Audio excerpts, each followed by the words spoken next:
to look at playing a C chord. But what is a chord? Well, a chord is a group of notes that sound harmonious when they're all played simultaneously. So if I played, that would be a scale. It's a series of notes played one after the other that sound harmonious. But if I played all those notes together, that's what a chord is. Now, the way that we write guitar music is with what's called chord windows, which is a picture of the guitar neck showing us how to hold down a chord. I will have a bit of a closer look at this diagram in a moment, but I'm just leaving it on the screen for now in case you want to record it. All right, well, you can see that the guitar is standing up vertically in front of you with the strings facing towards you. So the thick bass string, the sixth string, is on the left of this diagram, and the thin first string is on the right. The strings are numbered there for you. The thick black line is the nut of the guitar, and then the next lines are the frets, the first fret, second fret, third fret, and so on. Now, the numbers apply to your fingers. Your first finger or forefinger, your pointing finger, that's number 1. Your middle finger is number 2, and your ring finger is number 3. And your little finger would be number 4, but we won't be using that, just with these basic chords. Now, I haven't explained what the little numbers are above these strings, just beyond the nut, but that 0 is actually an O for open. It means that we play in this diagram the first string and the third string what's called open. In other words, we do play the strings, but we're not pressing down on them with any of our fingers. So they're just playing open, the natural notes. And I've got a little question mark over the bass string. Now, that's something that most people don't do. They usually put a cross if they don't want you to play it. But in actual fact, it's not completely wrong to play the bass string in a C chord. It's just best to avoid it. And we'll explain why all that is when we get to music theory. But for now, when you see a question mark, try to avoid playing that string. But if you do happen to hit it, don't worry about it. Okay, well, I'll show you all this live in a minute, but just to take a close-up of the instructions, you put your first finger or forefinger on the second string just behind the first fret. You put your second finger, that's your middle finger, or on the fourth string just behind the second fret, and you put your third finger or ring finger on the fifth string just behind the third fret. As we said, we don't fret the first and third strings, we play them open, and we try not to play the sixth string if we can help it. Okay, so let's have a look at how we apply all that practically. Now, first of all, we've got to be sitting correctly in a relaxed way, the guitar stable and the neck raised, as we talked about in the last video. If you haven't seen that, I would advise going back and having a look at it. We want to play, you can play with your thumb if you wish, but it's best to play with a fairly heavy pick. You don't want a really thin floppy one at this stage. You don't want your 38 or your 46. If you remember what we said in video 2, if you haven't seen that one, it's there for you. Hopefully you've got a variety of picks. Pick a one that's not too flexible. And now let's do this one at a time. Take your first finger, count first string, second string, put your finger lightly on that string just behind the first fret. We don't want it back here, we don't want it in the middle, we don't want it over the top of the fret, we want it just there, as you can see, with a little bit of space between our finger and the fret. Now when you're ready, you can press down, I'll try and get this on camera, and just play those top 3 strings. And see if they ring out. They may not, you may get whatever, there's problems there. And we'll have a look at what those problems can be when we get all our fingers on. But for now, if you can play that, you've actually played a C chord. It's only 3 notes. It's a bit trebly, but it is a C chord. But let's go on.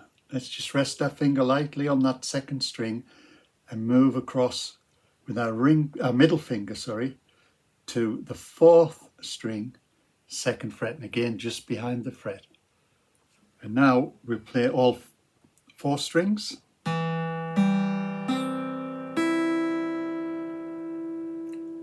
And I want to emphasize, don't play them like this, because you could have something muffled and not notice. Let me show you. That might have sounded all right, but if I play them one at a time, that top string was muffled, but you didn't notice when I played them all. So it's a good idea while we're practicing, just play the strings one at a time so you can hear where the problems are. And there will be problems, don't worry about it. Everyone has them. You're not unique. And here comes the big stretch. We've got to take our ring finger, we've got to stretch it out right across all the strings to the 5th string, just before the bottom, and we've got to slide it up, and here's the difficult thing, just behind the 3rd fret. And when we've done that, we can press on a little bit.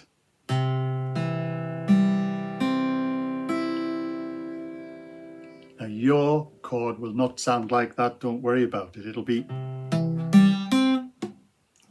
Okay, that's what it sounds like when you first start, because this is millimeter precise. It's practice, it's muscle memory, it's programming it into your brain. It doesn't come straight away, so don't worry about it. Be patient, it will come.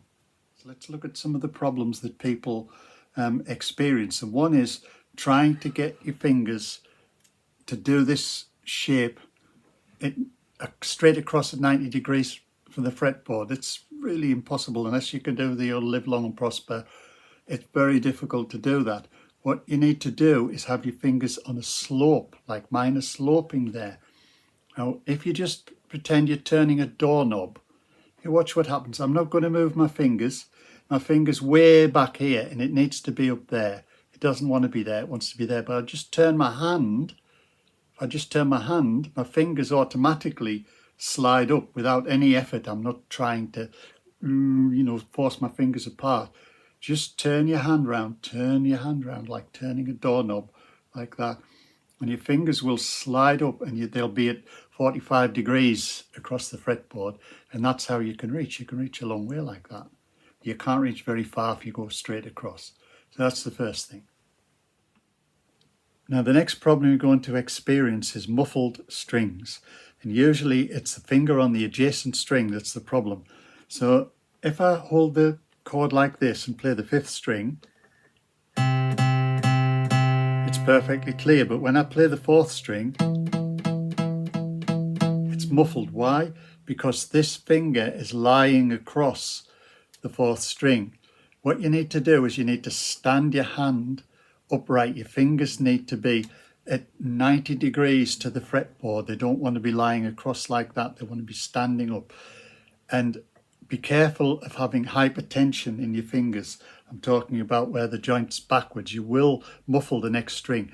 You need to do the old eagle's claw business. So your fingers need to come round, and this is why we have the guitar neck high, so we can drop our wrist a little bit. Your fingers come round and they address the fretboard at 90 degrees. They're standing straight up, and then they're not touching or lying across the string next to it. And the other main problem that people experience is string buzz, and that's almost always caused by being too far away from the fret. So if my middle finger, let's just take my middle finger in isolation, is back here, it's all buzzy. Now what I try to do then is press on even harder, which does get rid of the buzz, but it's causing a lot of muscle tension. What I actually need to do is slide up into the right position, and I don't need to press on very hard. Now, I'll give myself, let's say out of 10, I'm pressing on about a 5. If I press on about a 5 back here, it's all muffled. press on about a 5. I'm trying to press on the same. It's not so muffled, but it's a bit buzzy. It's getting better. If I press on about the same, it's perfectly clean, even though I'm not pressing on any harder. So this is what we want to do. You've got to get all 3 fingers just behind the relevant frets. And you've got to try and get your fingers standing straight up, not interfering with another string. At the same time, you haven't got to press on too hard. It's a lot to think about, friends. And once you've got it, think you've got it right, you need to play the strings one at a time and see if they all ring out. If they don't, then you need to check what's wrong. Check your finger position. Now by now, your hand will be sore, your fingers will be sore. Just take your hand off, give it a shake. If your fingers are too sore, put your guitar down for half an hour, pick it up later, you'll be fine. Your fingertips will gradually harden up and you'll be able to play all day, no problem. I want to just say I don't think of myself as a guitar teacher, more a guitar consultant or a guitar advisor, if you like. I'm offering advice that's backed by a lot of experience, but you have to find your own way.